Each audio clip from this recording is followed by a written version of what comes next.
সবেমাত্র জুন মাসে পা দিয়েছে 2025 সাল।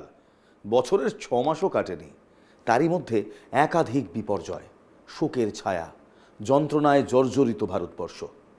বৃহস্পতিবার দুপুর 1:38 আহমেদাবাদের সর্দার বল্লভভাই প্যাটেল আন্তর্জাতিক বিমানবন্দর থেকে ওড়ার পরেই ভেঙে পড়ে এয়ার ইন্ডিয়ার লন্ডনগামী বিমান AI-171।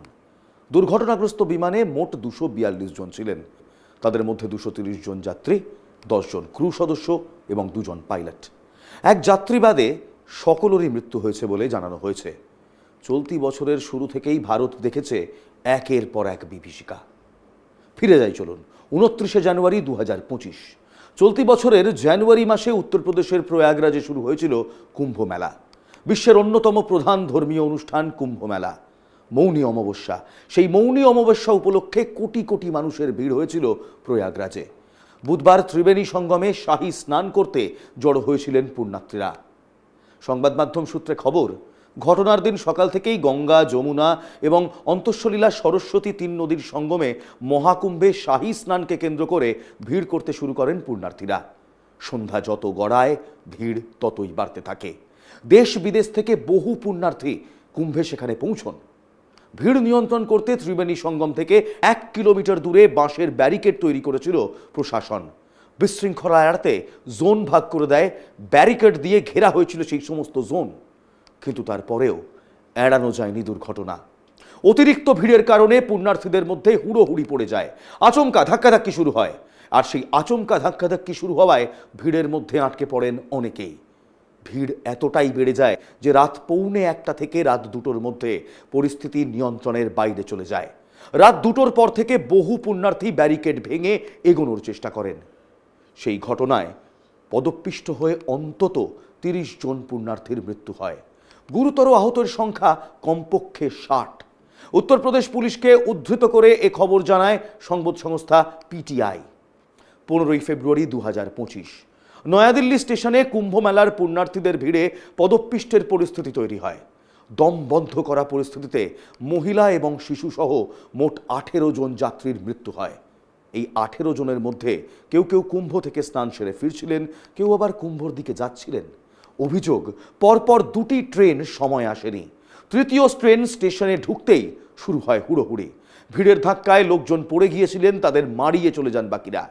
এই ঘটনায় দিল্লি হাইকোর্ট জনস্বার্থে মামলা দায়ের করা হয়েছিল, করেছিলেন এক আইনজীবী আদিত্য ত্রিবেদী। জনস্বার্থ মামলায় অতিরিক্ত টিকিট বিক্রি এবং যাত্রী ব্যবস্থাপনা নিয়ে প্রশ্ন তোলা হয়।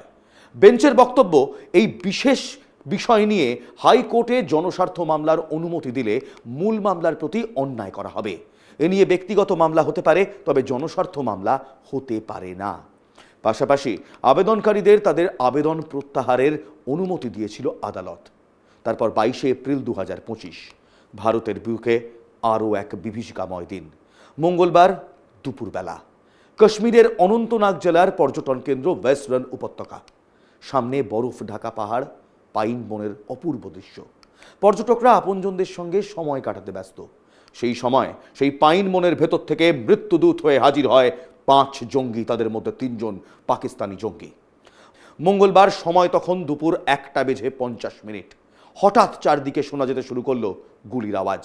মুহুর্মুহু গুলি ছুটতে থাকে পর্যটকদের লক্ষ্য করে। সেই গুলি লেগে কয়েকজন লুটিয়ে পড়েন। প্রত্যক্ষদর্শীদের দাবি, জঙ্গিরা পর্যটকদের কাছে আসে, তাদের নাম পরিচয় জিজ্ঞাসা করে, তারপর মাথায় গুলি করে হত্যা করে। হামলা চালিয়ে জঙ্গিরা আবার সেই পাইন বনের দিকে পালিয়ে যায়। প্রত্যক্ষদর্শীরা জানান 10 মিনিট ধরে হত্যালীলা চালায় জঙ্গিরা। দুপুর 2:30 নাগাদ পুলিশের কাছে খবর যায়। সেনাকর্তারা নিশ্চিত করেন যে বৈশরণ উপত্যকায় বেড়াতে আসা পর্যটকদের একটি দলকে লক্ষ্য করে এই হামলা চালানো হয়েছে। অজ্ঞাত পরিচয়ের বন্দুকধারীরা পর্যটকদের উপর গুলি চালায়। সেই ঘটনায় 26 জনের মৃত্যু হয়। 4 জুন 2025 দীর্ঘ 17 বছর অপেক্ষার পর অবশেষে 18তম IPL জেতে রয়্যাল চ্যালেঞ্জার্স বেঙ্গালুরু কিংবা RCB। বিরাট কোহলিদের সঙ্গে উৎসবে সামিল হতে বুধবার বেঙ্গালুরু চিন্নাস্বামী স্টেডিয়াম এবং তার বাইরে লক্ষ লক্ষ মানুষ জড়ো হয়েছিলেন। সেখানে ধাক্কাধাক্কিতে পদপিষ্টের পরিস্থিতি তৈরি হয়। চিন্নাস্বামী স্টেডিয়ামের সামনে 11 জনের মৃত্যু হয়, আহত হন 33 জন। স্টেডিয়ামের লোকধারণ ক্ষমতা 33,000, কিন্তু সেখানে 2 লক্ষের বেশি মানুষ প্রবেশের চেষ্টা করেছিলেন বলে অভিযোগ। তার ফলে স্টেডিয়ামের ছোট দরজা ভেঙে যায়, তৈরি হয় পদপিষ্টের মতো পরিস্থিতি। পুলিশ সূত্রে জানা গিয়েছে, মৃতদের বয়স 30 বছরেরও কম। 11 জনের মধ্যে অনেকেই কিশোর ছিলেন, সর্বকনিষ্ঠ 14 বছরের এক স্কুল ছাত্রী। তারপর 12ই জুন 2025 বৃহস্পতিবার দুপুর 1:38 আহমেদাবাদের সর্দার বল্লভভাই পটেল আন্তর্জাতিক বিমানবন্দর থেকে ওড়ার কিছু সময়ের পরেই ভেঙে পড়ে এয়ার ইন্ডিয়ার লন্ডনগামী বিমান AI-171। ধাক্কা খায় আহমেদাবাদের মেঘানীনগরের বসতি এলাকায় BJ মেডিকেল কলেজের হস্টেল ভবনে। দুর্ঘটনাগ্রস্ত বিমানে মোট 242 জন ছিলেন। তাদের মধ্যে 230 জন যাত্রী, 10 জন ক্রু এবং 2 জন পাইলট। এক যাত্রীবাদের সকলেরই মৃত্যু হয়েছে বলে জানা গিয়েছে। আহমেদাবাদের দুর্ঘটনায় যিনি বেঁচে গিয়েছেন তার নাম বিশ্বাস কুমার রমেশ। বিমানটির ইকোনমি ক্লাসের 11A আসনে বসেছিলেন ওই যাত্রী। ঘটনার পর প্রথম যে ভিডিও প্রকাশ্যে আসে তাতে দেখা যায় যাত্রা শুরুর পর লোকালয়ের ওপর বেশ নিচ দিয়েই উড়ে যাচ্ছে এয়ার ইন্ডিয়ার বিমানটি। কিছুটা এগোনোর পরেই তা আচমকা নিচের দিকে নামতে শুরু করে। ওড়ার কিছুক্ষণ পরেই বিমানটি বাঁ দিকে হেলে পড়তে থাকে। একই সঙ্গে বিমানের লেজের অংশটি নিচের দিকে নামতে থাকে। তারপর একটি ভবনে ধাক্কা খেয়ে বিমানটি ভেঙে পড়ে। সঙ্গে সঙ্গে আগুন জ্বলে ওঠে। বিস্ফোরণের অভিঘাত এতটাই বেশি ছিল যে আগুনের শিখা আকাশের অনেক উঁচু পর্যন্ত উঠে যায়। গুজরাতের প্রাক্তন মুখ্যমন্ত্রী বিজয় রূপানি আহমেদাবাদের দুর্ঘটনাগ্রস্ত বিমানটিতে ছিলেন। লন্ডনে কন্যার কাছে যাচ্ছিলেন তিনি। তার মৃত্যুর খবর সন্ধ্যায় নিশ্চিত করেন কেন্দ্রীয় মন্ত্রী CR পাটেল। টাটা গোষ্ঠীর তরফে দুর্ঘটনায় মৃতদের পরিবারের জন্য 1 কোটি টাকা করে ক্ষতিপূরণের ঘোষণা করা হয়েছে। আমেরিকার সংবাদ মাধ্যম CNN-এর তথ্য অনুযায়ী আহমেদাবাদের বিমান দুর্ঘটনার তদন্তের সাহায্যে প্রস্তাব দিয়েছে ব্রিটেনের এয়ার অ্যাক্সিডেন্ট ইনভেস্টিগেশন ব্রাঞ্চ।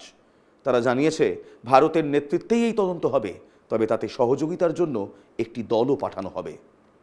কুম্ভ থেকে পেহেলগাঁও হয়ে আহমেদাবাদের মর্মান্তিক বিমান দুর্ঘটনা। অর্ধেক বছর পেরোনোর আগেই যন্ত্রণায় জর্জরিত দেশ।